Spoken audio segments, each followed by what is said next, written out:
Hello guys, I welcome you to my channel. In this lesson, I'm gonna clear all your doubts and confusion related to the gerund and infinitive. इस video में मैं gerund और infinitive के बारे में जो confusion है students के among वो उसको मैं दूर करने जा रहा हूँ, ठीक है? So let's get started. The first is gerund. What is gerund? Gerund हमारे पास कुछ किसी बला का नाम नहीं, बट ये सिंपल एक ग्रामेटिकल टॉपिक है, ठीक है? ये हमारे पास जब हम वर्ब की फर्स्ट फॉर्म के साथ आईएनजी लगाते हैं, ठीक है, या आईएनजी फॉर्म ऑफ होप, जब ING form of hope act करे, बिहेव करे नाउन की तरह, ठीक है, तो उसको हम क्या कहेंगे? जर्न कहेंगे, ठीक है। The ING form of hope acting as a noun, जब हम हमारे पास होप की फर्स्ट फॉर्म के साथ आईएनजी लगाया जाता है और वो नाउन की तरह एक्ट करता है, नाउन का काम करता है, it acts as a noun, which if it starts acting और behaving as a noun, so then it is gerund. हमारे पास जर्न जो है फर्स्ट फॉर्म पे साइन होता है, और इम्पोर्टेंट पॉइंट ये कि हमारे पास नाउन का काम करता है। जब ये सेंटेंस में नाउन का काम करना शुरू कर देता है तो फिर इसको हम क्या कहेंगे? जर्न कहेंगे। हमारे पास प्रेजेंट पार्टिसिपल से डिफरेंट है, मुख्तलिफ है, क्योंकि प्रेजेंट पार्टिसिपल हमारे पास फर्स्ट फॉर्म पे साइन तो होता है, बट वो हमारे पास एक वर्ब होता है, बट जर्न हमारे पास एक नाउन की तरह एक्ट करता है, ठीक है। So the ING form of verb acting as a noun, ठीक है, ये हमारे पास आईएनजी फॉर्म ऑफ वर्ब होता है और ये नाउन का काम करता है। जब ये नाउन का काम, it is must for gerund to act और to function as a noun. ये जर्न के लिए इम्पोर्टेंट है या जरूरी है कि ये नाउन का काम करे। अगर ये नाउन का काम नहीं करेगा तो फिर तो ये जर्न नहीं कहलाया जाएगा, फिर तो ये प्रेजेंट पार्टिसिपल बन जाएगा, ठीक है। तो it can be the subject और ऑब्जेक्ट ऑफ अ सेंटेंस। हमारे पास किसी सेंटेंस का सब्जेक्ट भी आ सकता है और ऑब्जेक्ट भी आ सकता है, ठीक है। रिमेंबर, ये हमारे पास किसी भी सेंटेंस का सब्जेक्ट भी आ सकता है, यानी फर्स्ट एलिमेंट आ सकता है, या ऑब्जेक्ट आखिर में भी आ सकता है, ठीक है। Now let's look at some examples. For example, the first example is learn. ये हमारे पास वर्ब की फर्स्ट फॉर्म है, ये V1 है, ओके। ये हमारे पास फर्स्ट फॉर्म है या प्रेजेंट फॉर्म है या V1 है, और जब हम इस V1 के साथ आईएनजी लगाते हैं, जब हम इसके साथ इस आईएनजी को ऐड करते हैं तो हमारे पास लर्निंग बन जाता है। क्या बन जाता है? लर्निंग, जो कि हमारे पास जर्न है, ठीक है। अब प्रेजेंट पार्टिसिपल भी इस तरह का होता है और जर्न भी आईएनजी में एंड होता है, तो फिर इसमें डिफरेंस क्या होता है? जर्न में जो मेन डिफरेंस है वो ये कि हमारे पास नाउन का काम करता है, it acts as a noun in the sentence. जब ये नाउन का काम कर रहा है सेंटेंस में, तब ये जर्न कहलाया जाएगा, ठीक है। इस तरह तो हमारे पास प्रेजेंट पार्टिसिपल भी एनजी में एन होता है, बट वो वर्ब होता है और ये नाउन का काम कर रहा है सेंटेंस में, ठीक है। तो for example, let's make a sentence, let's construct a sentence. For example, if I say here learning English is fun. So for example, in this sentence, this learning is actually a gerund. ये हमारे पास क्या है? ये हमारे पास gerund है, ठीक है। हमारे पास क्या है? gerund है, ठीक है। जर्न क्यों है? क्योंकि ये जो है ये हमारे पास इस सेंटेंस में नाउन का काम करता है, it acts, it functions, it works as a noun, it behaves as a noun, okay. हमारे पास नाउन का काम करता है, और जब भी हमारे पास इस तरह का वर्ड आता है एनजी में एंड होता है और वो क्या करता है, वो नाउन का काम करे, तो इसको हम क्या कहेंगे? जर्न ही कहेंगे, ठीक है। तो learning English is fun, okay. ये हमारे पास क्या है? इस सेंटेंस में हमारे पास ये लर्निंग जो है हमारे पास जर्न है। इस तरह स्पीक फॉर्म के साथ एनजी लगाते हैं तो हमारे पास स्पीकिंग बन जाते हैं, तो स्पीकिंग हमारे पास क्या होता है? ये हमारे पास जर्न होता है, ठीक है। ये नाउन का काम करता है। अब इसको हम एज ए सब्जेक्ट भी इस्तेमाल कर सकते हैं और एज एन ऑब्जेक्ट भी इस्तेमाल करते हैं, ठीक है। For example, I can say speaking Chinese is difficult. For example, speaking Chinese is difficult, okay. For example, I can also say, okay. So speaking Chinese is difficult. अब ये हमारे पास इस सेंटेंस में ये स्पीकिंग जो है हमारे पास क्या है? ये जर्न है, ठीक है। ये क्या है? जर्न है, ठीक है। इसको हम और एग्जाम्पल से समझ लेते हैं, ठीक है। फॉर एग्जाम्पल, अब हमारे पास कुछ वर्ड्स भी ऐसे हैं which should be followed, which must be followed by gerund. हमारे पास ये जो लिस्ट है, इस लिस्ट में हमारे पास जितने भी वर्ड्स है, जब ये वर्ड्स आएंगे तो इसके बाद हमें जर्न को जरूर या लाजमी इस्तेमाल करना। We have to use gerunds after these words, okay. जब हमारे पास किसी सेंटेंस में अवॉइड आएगा, कीप आएगा, सजेस्ट आएगा, इस तरह रिकमेंड आएगा, एंजॉय आएगा, mind, miss, consider and discuss, इस तरह के वर्ड्स आएंगे, तो इसके बाद हमें उस सेंटेंस में जर्न को इस्तेमाल करना होगा। रिमेंबर, ठीक है। ये एक ऐसा लिस्ट है, इसके अलावा और भी कुछ वर्ड्स होंगे, ठीक है। I didn't mention all those words, but you need to study them further. आपने स्टडी करना होगा, ठीक है। ये हमारे पास कॉमनली वो वर्ड्स हैं जिनके बाद आपने जिनको इस्तेमाल करना होगा। जब भी हमारे पास सेंटेंसेस में ये इन वर्ड्स में से कोई भी वर्ब आएगा तो इसके बाद हमने डायरेक्टली उसके बाद जिन को इस्तेमाल करना होगा। इट मीन्स कि हमने फर्स्ट फॉर्म प्लस आईएनजी को इस आईएनजी फॉर्म ऑफ को इस्तेमाल करना होगा, ठीक है। You know about that, okay. ये हमारे पास वो लिस्ट था। अब no let's look at the examples. तो हमारे पास फॉर एग्जांपल जो है the students should keep working hard, okay. यानी तलबा को मेहनत करनी चाहिए या मेहनत को जारी रखनी चाहिए, ठीक है। For example in this sentence the students should keep working hard. इस सेंटेंस में अगर आप देखें यहाँ पे तो हमारे पास ये कीप आया है, तो ये कीप इस लिस्ट में ये कीप मौजूद है, ठीक है। इसका मतलब है कि इस लिस्ट में जितने भी वर्ड्स आएंगे सेंटेंसेस में, उन वर्ड्स के बाद हमने जेरंड को इस्तेमाल करना होगा। That's all. This is simple, this is pretty simple. This is extremely simple for you once you understand the basic concept of using gerunds or using infinitives. Okay, तो इस तरह हमारे पास इस लिस्ट में ये वर्ब जो है ये बिलोंग करता है इस लिस्ट में, ठीक है। तो इसलिए इसके बाद हमने वर्ब की फर्स्ट फॉर्म प्लस आईएनजी को इस्तेमाल करना होगा। ये हमारे पास क्या है, जेरंड है। हमने इसको जेरंड क्यों कहा, क्योंकि हमारे पास नाउन का बिहेव करता है या नाउन का काम, it acts as a noun. ये क्या करता है, it acts as a noun in a sentence. ये हमारे पास सेंटेंस में नाउन का काम करता है, ठीक है।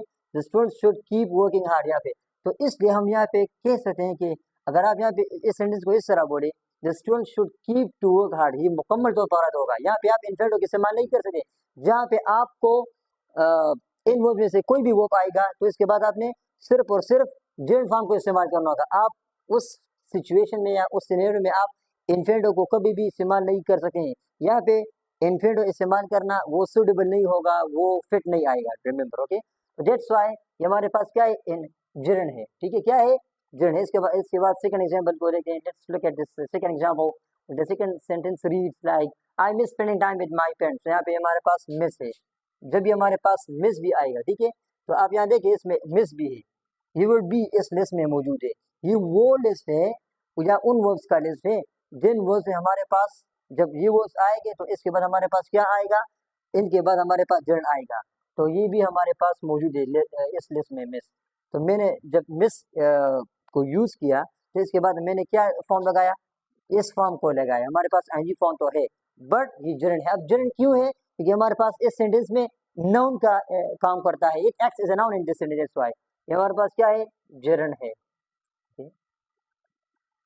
अब यहाँ पे हम इन्फिनिटिव को इस्तेमाल नहीं कर सकते हैं, ठीक है।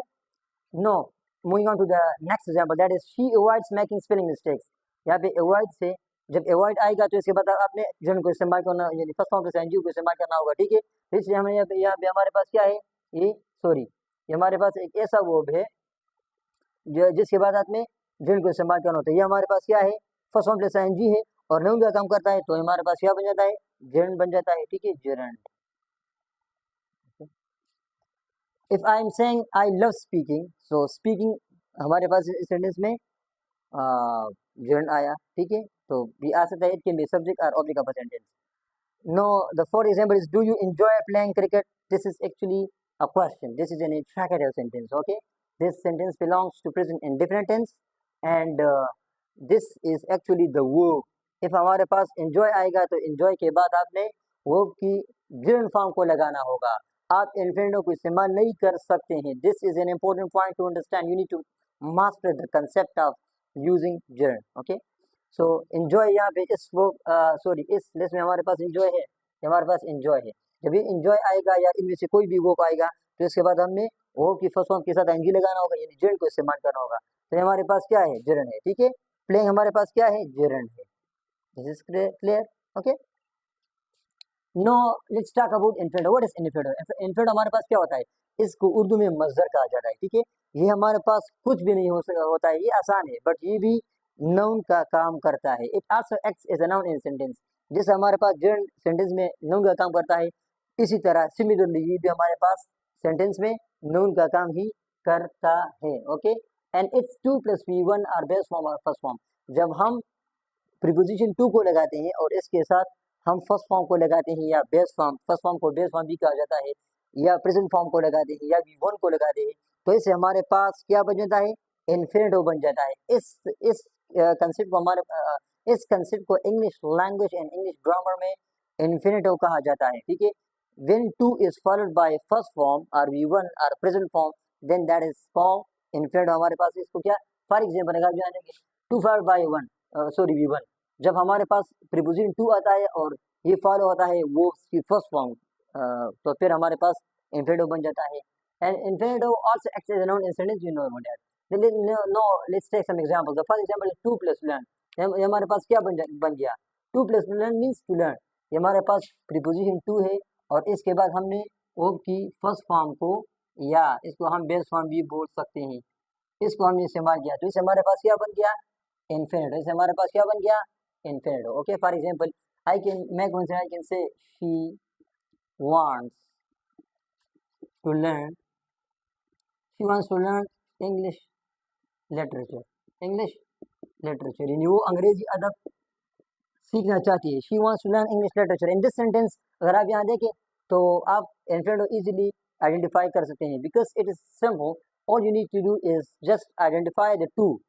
यहाँ पे हमारे पास टू है और इसके बाद हमने फर्स्ट फॉर्म ऑफ वर्ब इस्तेमाल किया, जिसको हम आम अल्फाज में फर्स्ट फॉर्म भी बोल सकते हैं, या V1 भी बोल सकते हैं, या प्रेजेंट फॉर्म भी बोल सकते हैं।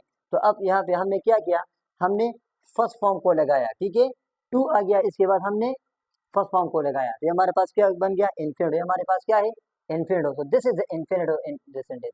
इस सेंटेंस में हमारे पास इन्फिनेटिव क्या होगा, टू लर्न, टू लर्न। इस तरह to read, to go, to speak, to write, to help, okay, to eat, to drink, to go, to leave, for example, some other more words and examples, for example, okay, and then to speak। ये हमारे पास क्या बन गया, to है और first form है तो हमारे पास क्या बन रहा है, infinitive. So let's take one example, for I can say do, दस अजान, want to speak, ओके। अब इस सेंटेंस में हमारे पास ये क्या हो गया, टू तो है, प्रीपोजिशन है, इसके बाद हमने वो की फर्स्ट फॉर्म को इस्तेमाल किया, V1 है, तो इससे हमारे पास क्या बन गया, इन्फिनेटिव बन गया। इससे हमारे पास क्या बन गया, इन्फिनेटिव बन गया। This is simple, okay. इसको हम इन्फिनेटिव बोलते हैं जब हम वो की फर्स्ट फॉर्म के साथ टू लगाते हैं और इसके बाद फर्स्ट फॉर्म लगाते हैं तो इससे हमारे पास इन्फिनेटिव बन जाता है, ठीक है। This is the concept of infinitive. And then हमारे पास कुछ वर्ड्स हैं जो इस लिस्ट में हमारे पास वो वर्ड्स हैं जब ये वो सेंटेंस में आएंगे तो हमें इन्फिनेटिव फॉर्म को लगाना होगा, ठीक है।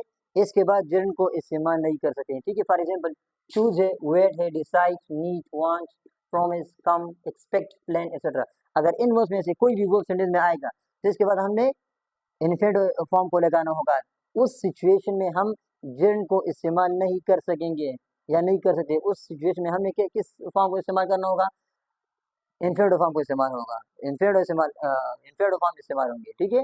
इसके बाद में क्या, तो इस ये वर्ड जो आएंगे तो इसके बाद हमने क्या किस फॉर्म को लगाना होगा, इन्फिनेटिव फॉर्म। और इन्फिनेटिव फॉर्म हमारे पास क्या होता है, इन्फिनेटिव हमारे पास क्या होता है, this simple equation 2 + V1, this is simple equation.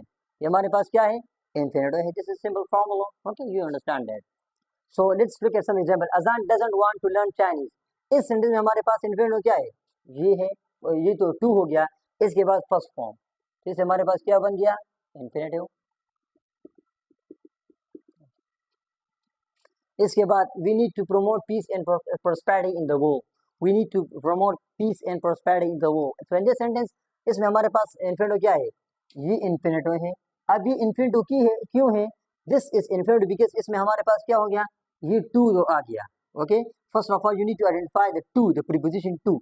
इसके बाद जब वो की फर्स्ट फॉर्म आएगा या इस तरह आएगा, फर्स्ट फॉर्म या बेस फॉर्म आएगा, तो इसके बाद हमारे पास क्या बन जाएगा, इन्फिनेटिव। अभी हमारे पास क्या है, इन्फिनेटिव है, ये हमारे पास क्या है, इन्फिनेटिव है, क्योंकि 2 + V1 और फर्स्ट फॉर्म, तो इससे हमारे पास इन्फिनेटिव बन गया।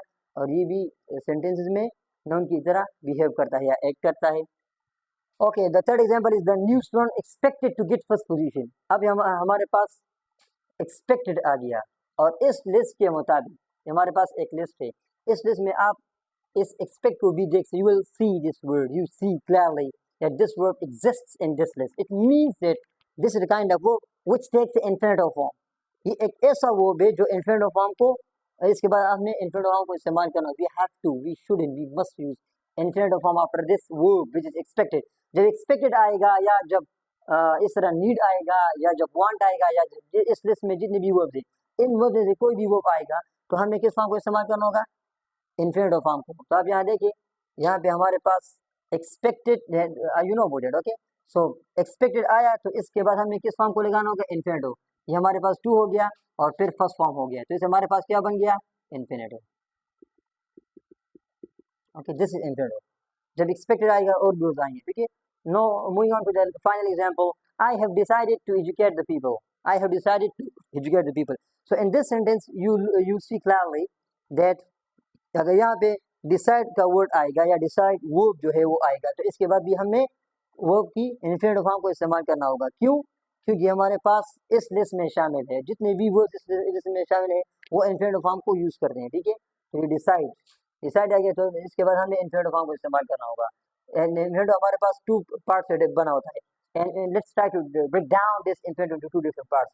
दो पार्ट्स होते हैं, एक पार्ट को हम क्या बोलते हैं, this to, this is to preposition. And then इसके बाद हम हमारे पास क्या होता है, फर्स्ट फॉर्म होता है। ये हमारे पास फर्स्ट फॉर्म है या प्रेजेंट फॉर्म है, ठीक है। तो इससे हमारे पास क्या बन गया, इन्फिनिटिव बन गया। क्या बन गया, इन्फिनिटिव बन गया। This is simple, okay. So okay, now let's look at some examples. Okay, for example, words which can be found by both gerund and infinitive. ये हमारे पास एक ऐसा लिस्ट है, इस लिस्ट में जितनी भी वर्ड्स है ये दोनों फॉर्म्स को यूज करते हैं या एक्सेप्ट करते हैं। फॉर एग्जांपल, अगर स्टार्ट आएगा तो स्टार्ट जब वर्ड में आएगा, सॉरी सेंटेंस में आएगा, तो इसके बाद हमने इन्फिनिटिव को इस्तेमाल करना होगा या जेरन को, या दोनों को। आप किसी भी फॉर्म को इस्तेमाल कर सकते हैं, या आप जेरन को इस्तेमाल करेंगे या इन्फिनिटिव को। इसके बाद कंटिन्यू हो गया, बिगिन हो गया, लाइक हो गया, लव हो गया, प्रेफर हो गया, रिमेंबर हो गया। इन ये वर्ड जो आएंगे सेंटेंस में तो हमने दोनों, आप it's your own choice, it's your personal choice, it's your personal matter if you are using infinitive form और gerund form after these certain the words, okay. ये द सर्टेन वर्ड्स, ये वो वर्ड्स है जिनके बाद आप इन्फिनिटिव भी इस्तेमाल कर सकते हैं और जेरन भी इस्तेमाल करें। फॉर एग्जांपल, आई कैन से I love, okay, I love to teach English, to teach English. So in this sentence, remember, okay, in this sentence I'm actually using this infinitive form, this is infinitive form, but I can also use my own gerund form because this verb exists in this list. For example, I can say, I can use gerund, I can say I love teaching English, I love teaching English, okay. ये हमारे पास क्या हो गया, gerund हो गया, और ये हमारे पास नून का काम करता है, ठीक है, और एनजी में एन होता है, ठीक है। तो that's why I love teaching English. तो अब ये भी करेक्ट है, अब ये भी करेक्ट है, okay, but this is more natural, this is the more natural form, okay, natural form. both these sentences are acceptable, both these sentences are grammatically standard। ये सेंटेंस हमारे पास दोनों करेक्ट हैं अपनी अपनी जगह पे, बट अगर आप कोई भी फॉर्म का इस्तेमाल करना चाहिए, फॉर एग्जाम्पल अगर आपको जेरन चाहिए, आपको इन्फिनिटिव चाहिए, तो कोई भी फॉर्म आप इस्तेमाल कर सकते हैं, okay. And meaning will not affected, okay, meaning will not affect, meaning doesn't get affected, sentence की मीनिंग इफेक्ट नहीं होगी, ठीक है। फॉर एग्जाम्पल, आई कैन से begin, let's take one example. I can say, for example, uh, she she began to she began to copy me, she began to copy me, okay. So we can also use, this is the infinitive form, infinitive form, okay. Now let's try to convert this into gerund form. We can also say, so this sentence would look like she began copying me, she began copying me। So in this sentence, in this example, we are using gerund। अब हम इसको इसके साथ gerund form लगा सकते हैं या but सिर्फ इन वर्ड्स के साथ, ओके, इस लिस्ट के साथ आप लगा सकते हैं और वर्ड्स के साथ आप नहीं लगा सकते हैं, ठीक है। अब अगर हमारे पास ये लिस्ट आएगा इसके बाद सिर्फ जेरन लगाएंगे, for example, this will be wrong if I right I stop I stop I stop teaching, this is the correct sentence, but I cannot say I stopped to teach. I stopped to teach. Okay, अब मुकम्मल तौर पर कर दो, क्योंकि ये हमारे पास stop verb ऐसा है जिसके बाद अगर ये वर्ब सेंटेंस में आएगा तो इसके बाद आपने सिर्फ और सिर्फ जर्नल फॉर्म को लगाना होगा। आप कुछ किसी भी फॉर्म को नहीं इस्तेमाल कर सकते हैं, जस्ट आपने जर्नल को इस्तेमाल करना होगा।